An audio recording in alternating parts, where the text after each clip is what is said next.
Hello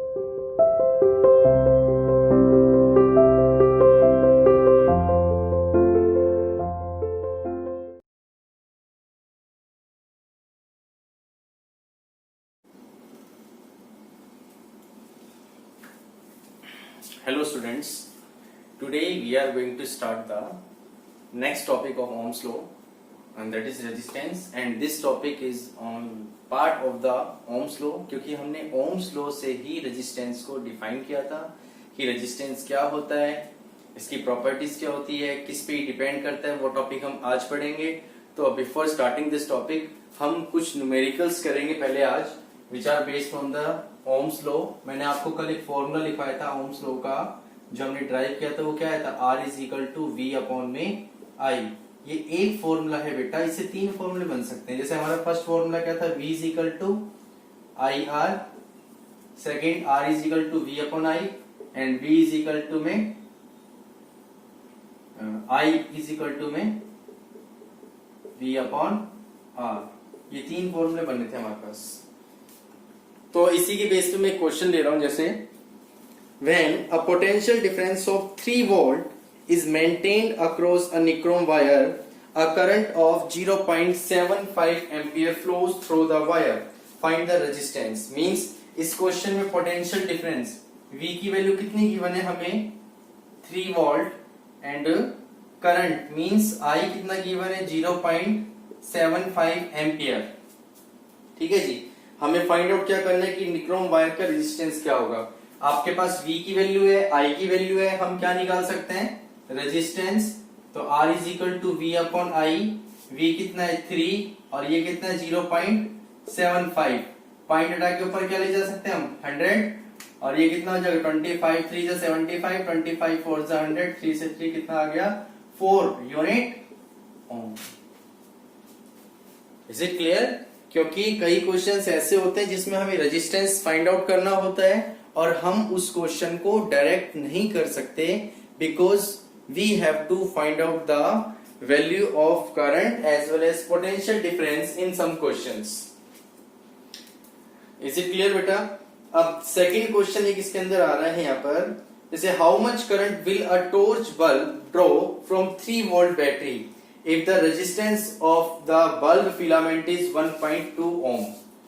इस question के अंदर भी जो वोल्टेज मींस पोटेंशियल डिफरेंस दे रखा है वो कितना है बच्चे, 3 वोल्ट। ये क्वेश्चन यहाँ पर कंप्लीट है हमारा, और इसमें हमें रेजिस्टेंस गिवन है टॉर्च बल्ब का, जो मटेरियल है उसका 1.2 ओम। हमें फाइंड आउट करना है कितना करंट वो ड्रॉ करेगा।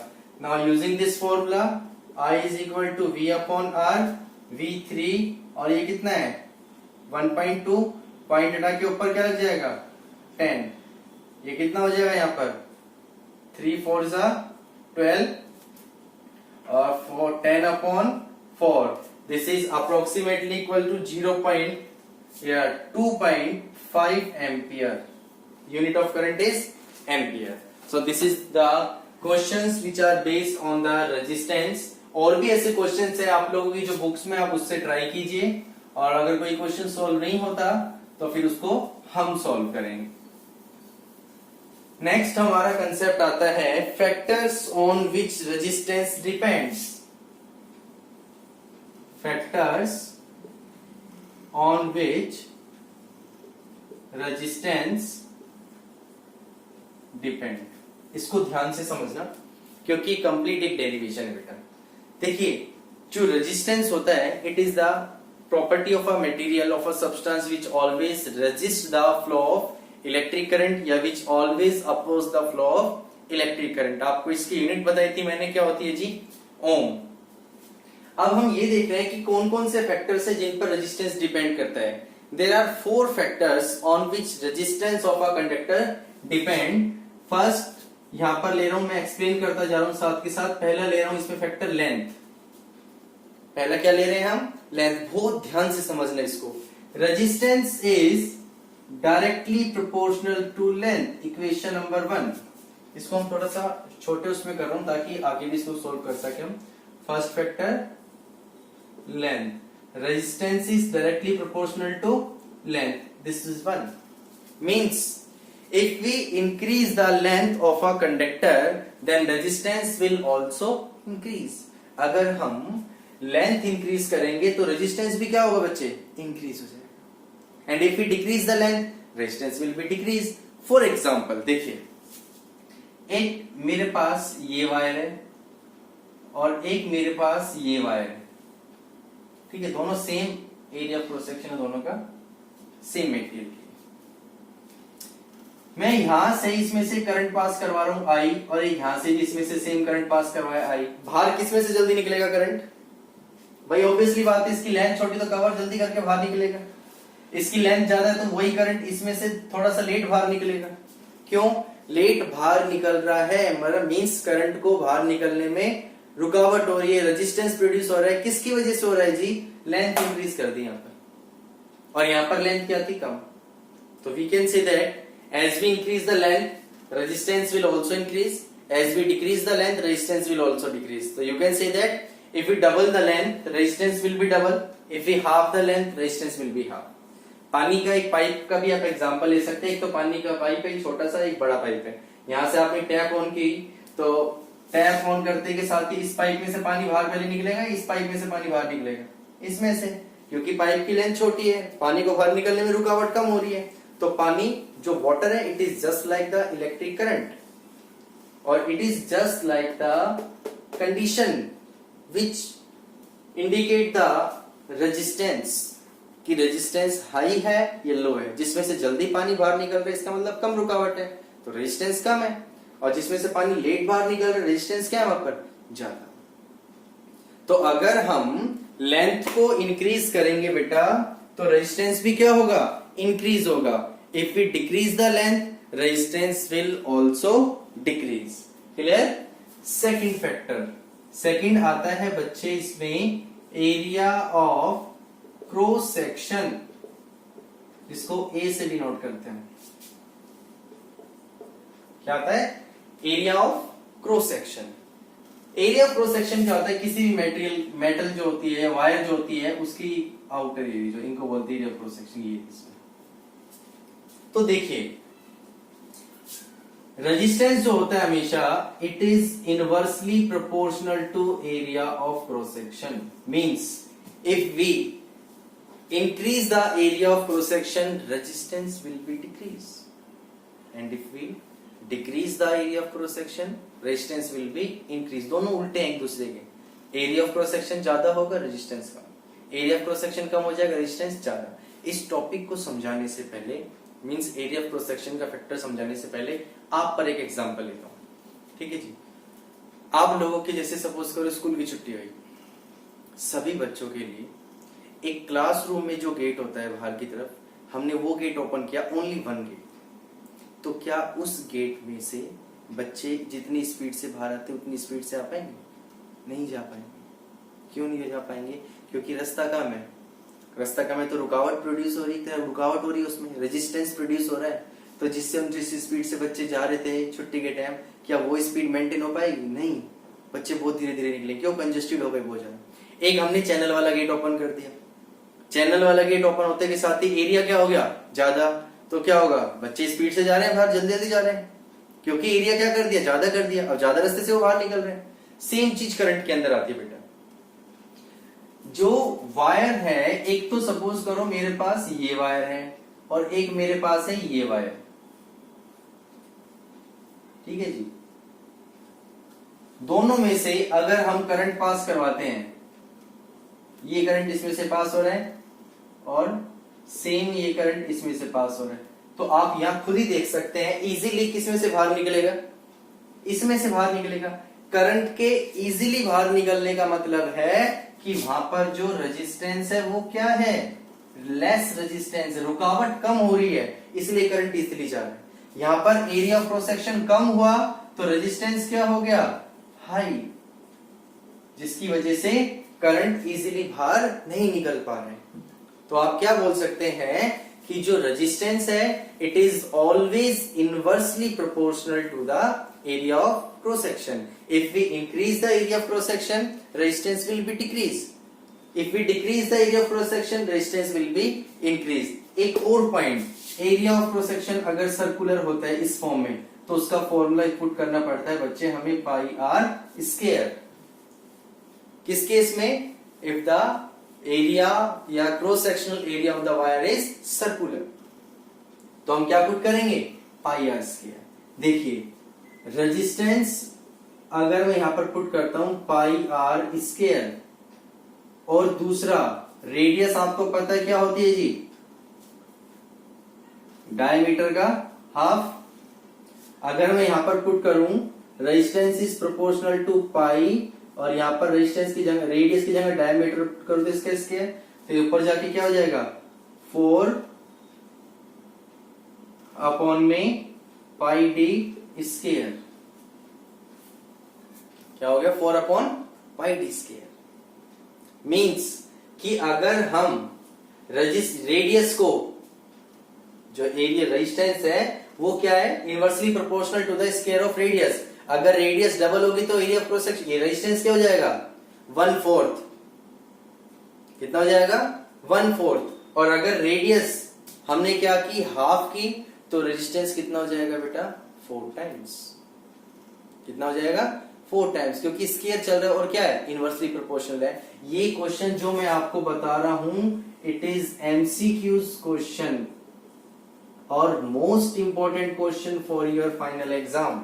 इसमें से क्वेश्चंस पूछा जाता है कि अगर हम किसी भी वायर का रेडियस या डायमीटर को हम हाफ कर रहे हैं, डबल कर रहे हैं, then what will be the effect on the resistance, की रेजिस्टेंस पर क्या इफेक्ट पड़ेगा।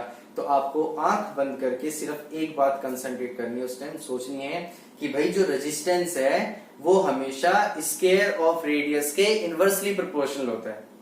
तो अगर रेडियस हाफ हो रही है तो रेजिस्टेंस कितना हो जाएगा? 4 टाइम्स। अगर रेडियस हम डबल कर रहे हैं तो रेजिस्टेंस कितना हो जाएगा? 1/4। क्लियर? देखिए ये दोनों समझ में आए। तीसरा केस मींस third factor, resistance is depends on the temperature. Means you can say that resistance is directly proportional to the temperature. इसलिए आपने पढ़ा था जब हमने ओम्स लॉ, तो उसमें आपको बताया था एट कांस्टेंट टेम्परेचर, वहां टेम्परेचर कांस्टेंट था। वो इसीलिए कांस्टेंट था क्योंकि अगर हम टेम्परेचर को इंक्रीज करेंगे तो रेजिस्टेंस भी क्या होगा? इंक्रीज होते चले जाएगा। ठीक है। फोर्थ आता है बच्चे इसके अंदर nature of material of the conductor. जिसका कंडक्टर बना हुआ है उसके नेचर के ऊपर भी क्या करता है? ये डिपेंड करता है। Resistance is depends on the nature of material, कि किस मटेरियल का जो कंडक्टर है वो बना हुआ है। क्योंकि कुछ मटेरियल्स ऐसे होते हैं जिसका रेजिस्टेंस बहुत हाई होता है, कुछ ऐसे होते हैं जिनका रेजिस्टेंस बहुत कम होता है, जैसे कॉपर, सिल्वर, एल्यूमिनियम, इनका रेजिस्टेंस बहुत कम होता है। और वहीं पर अगर हम बात करें निक्रोम, जो एलॉयज होती है, उसका रेजिस्टेंस क्या होता है? बहुत हाई होता है। ठीक है जी। तो ये 4 फैक्टर्स थे जिन पर क्या डिपेंड कर रहा है? जिन पर डिपेंड कर रहा है रेजिस्टेंस। अब मैं 2 फैक्टर ले रहा हूं यहां पर, कंबाइनिंग इक्वेशन 1 एंड 2, दोनों का अगर मैं कंबाइन करता हूं तो ये बन गया resistance is proportional to L upon A। भाई इसका मतलब है डायरेक्टली प्रोपोर्शनल जो ऊपर है वो तो लेंथ, और इनवर्सली प्रोपोर्शनल किसके आ रहा है? एरिया ऑफ क्रॉस सेक्शन के। अब मैं यहां पर R प्रोपोर्शनलिटी का सिंबल हटा के उसकी जगह इक्वल टू और एक कांस्टेंट लगा रहा हूं रो L अपॉन A। मैंने प्रोपोर्शनलिटी का सिंबल हटाया, इसकी जगह पर एक कांस्टेंट लगाया रो। इसको बोलते हैं rho, RHO is constant of proportionality. क्या बोलेंगे जिसका क्या नाम है? Is called resistivity. क्या बोलेंगे इसको? रजिस्टिविटी और specific resistance. Rho is the constant of proportionality and it is known as resistivity and specific resistance. तो अगर मैं यहां से रो की वैल्यू निकालना चाहूं तो क्या होगी बेटा? R इंटू A अपॉन में L। This is the value of resistivity, और ये रजिस्टिविटी का फॉर्मूला भी है। क्या ये रेजिस्टिविटी का formula, resistivity is equal to R into A upon L. तो हम क्या डिफाइन कर सकते हैं, रेजिस्टिविटी को हम ऐसे डिफाइन कर सकते हैं कि जो रेजिस्टिविटी है it is known as specific resistance and it is the property of a material of a substance which express the resistance of that substance। Resistivity किसी भी मटेरियल का रेजिस्टेंस बताती है कि वो कितना रेजिस्टेंस ऑफर कर रहा है। अगर मैं इसको डिफाइन करूं यहां से, सपोज करो मैं यहां पर एक यूनिट लेंथ ले रहा हूं, if L is equal to क्या ले रहा हूं 1 मीटर, और एरिया ऑफ क्रॉस सेक्शन कितना ले रहा हूं मैं 1 मीटर स्क्वायर। तो रेजिस्टिविटी कितने किसके इक्वल हो जाएगी, आर एरिया क्रॉस सेक्शन 1 ये 1, तो किसके इक्वल आ गई, resistivity is equal to resistance. अब देखो इसको डिफाइन कैसे करते हैं, resistivity is numerically equal to resistance. Resistivity किसके इक्वल आ रही है हमारे, रेजिस्टेंस के equal. So resistivity of a material of a conducting substance is mathematically defined as the resistance offered by the substance of that material having unit length and unit area of cross section। कि हम resistivity को कैसे define कर सकते हैं कि resistivity of a material of conductor is numerically equal to resistance. Resistivity किसके equal होती है, रेजिस्टेंस के। कब, जब हम उस मटेरियल का यूनिट लेंथ ले रहे हैं, यूनिट लेंथ मतलब 1 मीटर लेंथ ले रहे हैं, और 1 मीटर ही क्या ले रहे हैं, एरिया ऑफ क्रॉस सेक्शन।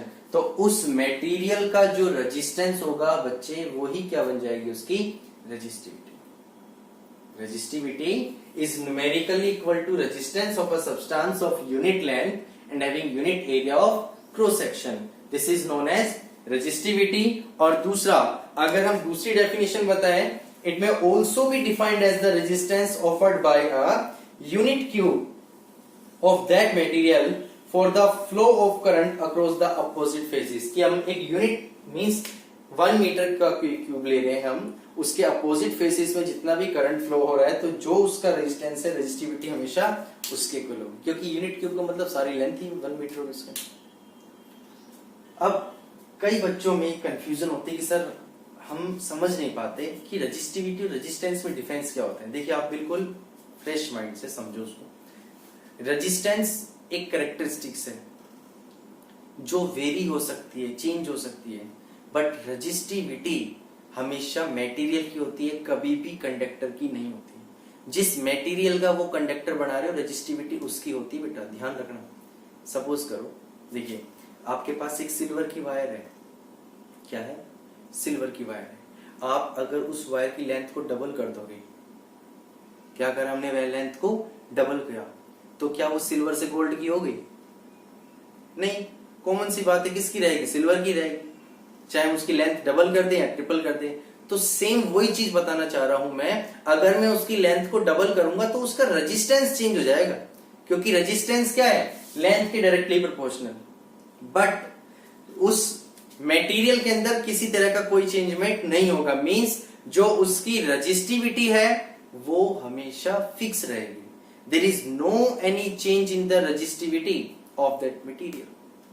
तो आपको सीधा सीधा क्या समझना है कि रेजिस्टिविटी कभी भी किसी लेंथ या डायमेंशंस पे डिपेंड नहीं करती है। रेजिस्टिविटी होती है मटेरियल की, किसकी होती है, मटेरियल की। और रेजिस्टेंस ये हमेशा डायमेंशंस पे डिपेंड करता है कि अगर आप area of cross section change कर रहे हैं, लेंथ चेंज कर रहे हैं, तो रेजिस्टेंस चेंज हो जाता है, बट रेजिस्टिविटी के ऊपर कोई इफेक्ट नहीं पड़ता। So we can say that resistivity is the property of material, not conductor, property of material which express the resistance of that material. अगर आप बाजार में कोई वायर लेने जाते हो, भाई ये वायर दिखा दो, तो आप ये पूछोगे जिसका रेजिस्टेंस कितना है, वो रेजिस्टेंस नहीं बता रहा, वो आपको उसकी रेजिस्टिविटी बता रहा है, जो पूरी की पूरे बंडल की सेम रहेगी। आप बढ़ा सकते हैं, अगर आप लेंथ को क्या कर दो, वायर को लेंथ को डबल कर दो या एरिया ऑफ क्रॉस सेक्शन कम कर दो, तो रेजिस्टेंस बढ़ जाएगा, बट रेजिस्टिविटी के अंदर कोई चेंजमेंट नहीं। So it is the specific resistance of a material. अब अगर मैं इसकी यूनिट निकालू, यहां पर मैं पुट कर रहा हूं रो इज इक्वल टू, रेजिस्टेंस की यूनिट क्या होती है, ओम, एरिया की यूनिट क्या होती है, मीटर स्क्वायर, लेंथ की यूनिट क्या होती है, मीटर, मीटर से मीटर कैंसिल, तो क्या बन गई बच्चे, ohm metre. Ohm metre is the unit of resistivity.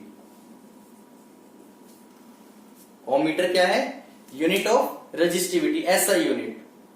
ये क्वेश्चन आता है बहुत इंपॉर्टेंट कि what is the unit of resistivity. बच्चे समझते रेजिस्टिविटी मींस रेजिस्टेंस होगा, ओम लगा दो, गलत आंसर।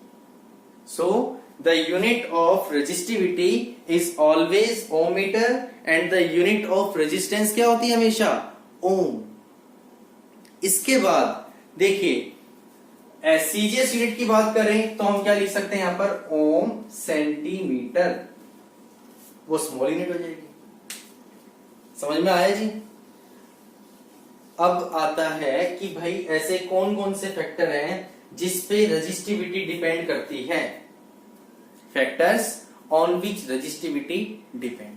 तो देखिए बच्चे, रेजिस्टिविटी हमेशा मींस मैं यहां पर इसको छोटा सा टॉपिक ले रहा हूं, ध्यान से समझना। ये रेजिस्टिविटी का सिंबल है, ना तो डिपेंड करती है लेंथ पे ना एरिया ऑफ क्रॉस सेक्शन पे। रेजिस्टिविटी अभी आपको बताया था, neither depend on length no depend on area of cross section. Indirectly में आप ये बोल सकते हैं resistivity is independent of the dimensions.